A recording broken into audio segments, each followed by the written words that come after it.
ಎಲ್ರಿಗೂ ನಮಸ್ಕಾರ. ಜೆಎಸ್ ಕಲೆಕ್ಷನ್ಸ್ಗೆ ಸ್ವಾಗತ. ಇವತ್ತು ನಾನು ನಿಮಗೆ ಕೊಡ್ತಾ ಇದ್ದೀನಿ ಅರಿಶಿನ ಕುಂಕುಮ ಕೊಡ್ತಾ ಇದ್ದೀನಿ. ಸೊ ನೋಡ್ತಾ ಇರ್ಬೋದು. ಸೊ ಪ್ಲೇಟ್ನ ಯಾವ ರೀಸನ್ಗೆ ನೀವು ಯೂಸ್ ಮಾಡ್ಬೋದು, ಹೇಗೆ ಯೂಸ್ ಮಾಡ್ಬೋದು ಅಂತ ಕೇಳಿದ್ರಿ. ಸೊ ನೋಡಿ ಎಂಥ ಲುಕ್ ಇದೆ, ಎಷ್ಟು ಚೆನ್ನಾಗಿ ಕಾಣಿಸ್ತಾ ಇದೆ. ಸೊ ಈ ಥರ ಅರಿಶಿನ ಕುಂಕುಮ ಕೊಡ್ಲಿಕ್ಕೂ ಸಹ ನೀವು ಯೂಸ್ ಮಾಡ್ಬೋದು. ಸೊ ಈ ಥರ ದೇವ್ರ ಮುಂದೆ ಡೆಕೋರೇಷನ್ ನೋಡಿ, ಇಲ್ಲಿ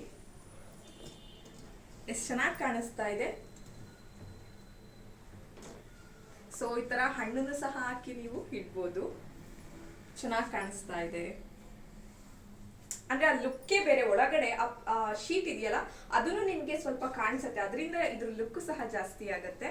ಇದು ನೋಡಿ ಎಷ್ಟು ಬ್ಯೂಟಿಫುಲ್ ಆಗಿದೆ. ಪುಟ್ಟ ಬುಟ್ಟಿಗಳು, ಈ ತರ ದೇವರ ಅಲಂಕಾರಕ್ಕೆ ನೀವು ಈ ಬುಟ್ಟಿಗಳನ್ನ ಯೂಸ್ ಮಾಡ್ಬೋದು. ಮತ್ತೆ ಹಣ್ಣುಗಳನ್ನ ಸಹ ನೀವು ಹಾಕಿಡ್ಬೋದು. ಒಂದ್ ನಿಮಿಷ. ಸೊ ನೋಡಿ, ಅಂದರೆ ನಾನು ಸೇಲ್ ಮಾಡಲಿಕ್ಕೆ ಹೇಳ್ತಾ ಇಲ್ಲ, ಬಟ್ ನಿಜವಾಗ್ಲೂ ತುಂಬಾ ಬ್ಯೂಟಿಫುಲ್ ಆಗಿದೆ. ನಮಗೆ ಇದೆಲ್ಲ ಜೋಡಿಸಿದ್ಮೇಲೆ ಒಂಥರ ನಿಜವಾಗ್ಲೂ ಖುಷಿ ಆಯಿತು ಅಂತ ಹೇಳ್ಬೋದು. ನಿಮಗೆ ಒಂದು ಲುಕ್ ಗೊತ್ತಾಗತ್ತೆ ಹೇಗೆ ಕಾಣಿಸುತ್ತೆ ಅನ್ನೋದು. ಸೈಜ್ ವೇರಿಯೇಷನ್ ಸಹ ಇದೆ ನೋಡಿ. ಇದು ದೊಡ್ಡದು, ಇದು ಚಿಕ್ಕದು, ಇದು ಅದಕ್ಕಿಂತ ಚಿಕ್ಕದು. ಇಂಚಸ್ನೆಲ್ಲ ನಾನು ಸ್ಕ್ರೀನ್ ಮೇಲೆ ಮೆನ್ಷನ್ ಮಾಡಿರ್ತೀನಿ.